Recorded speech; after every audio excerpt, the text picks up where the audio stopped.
Budget सत्र के दूसरे चरण का 10वां दिन आज। ईरान जंग पर राज्यसभा में बोलेंगे पीएम मोदी। लोकसभा में कहा था असर लंबा रह सकता है, तैयार रहना होगा। तमिलनाडु के प्री पोल सर्वे में स्टालिन सरकार की वापसी। 180 सीट जीत सकता है डीएमके गठबंधन। टीवी के चीफ विजय हार सकते हैं अपनी सीट। दिल्ली के पूर्व सीएम अरविंद केजरीवाल का बड़ा बयान, बोले बतौर पीएम 2026 पूरा नहीं कर पाएंगे पीएम मोदी। पीएम मोदी और अमित शाह का साम्राज्य होने वाला है खत्म। पश्चिम बंगाल में चुनावी अभियान को धार देने में जुटी सीएम ममता बनर्जी की पार्टी टीएमसी। आज से 2 मोर्चों पर चुनाव प्रचार शुरू करने की योजना। आज अलीपुर द्वार परेड ग्राउंड में रैली करेंगी मुख्यमंत्री। दिल्ली विधानसभा के बजट सत्र का दूसरा दिन आज। सीएम रेखा गुप्ता पेश करेंगी बजट 2026-27। इस बार ग्रीन बजट पर रहेगा जोर। बजट राशि 1 लाख करोड़ से ज्यादा होने के आसार। चुनाव आयोग के लेटर पर बीजेपी की मुहर। आयोग ने दिया स्पष्टीकरण, बोले ये एक क्लैरिकल एरर थी। सीपीआईएम ने शेयर किया था बीजेपी का स्टाम्प लगा लेटर। बीजेपी में टिकट बंटवारे पर रार। दिलीप घोष की पत्नी ने टिकट न मिलने पर जताई नाराजगी। बोली परिवारवाद सबके लिए क्यों नहीं होता लागू।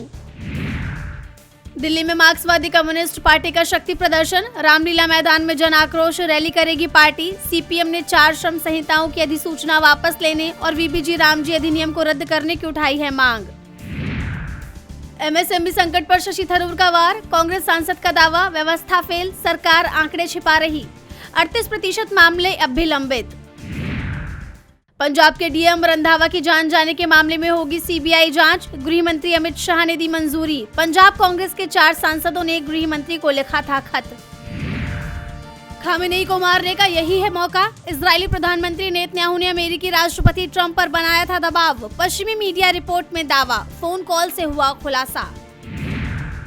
ईरान ने युद्ध रोकने के लिए रखी 6 बड़ी शर्तें। अमेरिकी राष्ट्रपति ट्रंप के युद्ध विराम पर बातचीत के दावे के बाद आया बयान। सुप्रीम लीडर के सैन्य सलाहकार रजाई ने मांगा नुकसान का मुआवजा।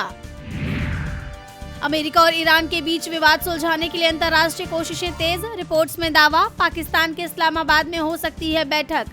सेना चीफ मुनीर ने की अमेरिकी राष्ट्रपति ट्रंप से बात। होर्मुज स्ट्रेट की सुरक्षा वो करें जो इसका इस्तेमाल करते हैं। तमाम कोशिशें फेल हो जाने के बाद अमेरिकी राष्ट्रपति डोनाल्ड ट्रंप ने झाड़ा पल्ला। पहले ही कई देशों ने ठुकराई है मदद की अपील। उत्तर कोरिया के तानाशाह किम जोंग ने संसद में दिया भाषण। दक्षिण कोरिया को बताया अपना सबसे बड़ा दुश्मन। परमाणु सेनाओं को स्थायी रूप से मजबूत करने की कही बात। सेबी ने ब्रोकर्स के लिए नियमों में दी राहत। डीमैट खातों की अनिवार्य रिपोर्टिंग जरूरतों को किया आसान। बैंक खातों के खुलासे से जुड़े नियमों को भी बनाया सरल। बदले जाएंगे ऑनलाइन पेमेंट के नियम। अब पेमेंट में सिर्फ ओटीपी नहीं, नई सिक्योरिटी लगेगी। 1 अप्रैल से नियम होंगे लागू। 14 किलो सिलेंडर को 10 किलो करने की खबर पर सरकार का बयान। कहा अफवाह है ये। पेट्रोलियम मंत्रालय ने कहा सप्लाई पूरी तरह से नॉर्मल। भारत रूस के बीच 2030 तक $100 अरब के व्यापार का लक्ष्य। ट्रेड की राह से हटेगी सारी बाधाएं। विदेश मंत्री एस जयशंकर ने दी जानकारी।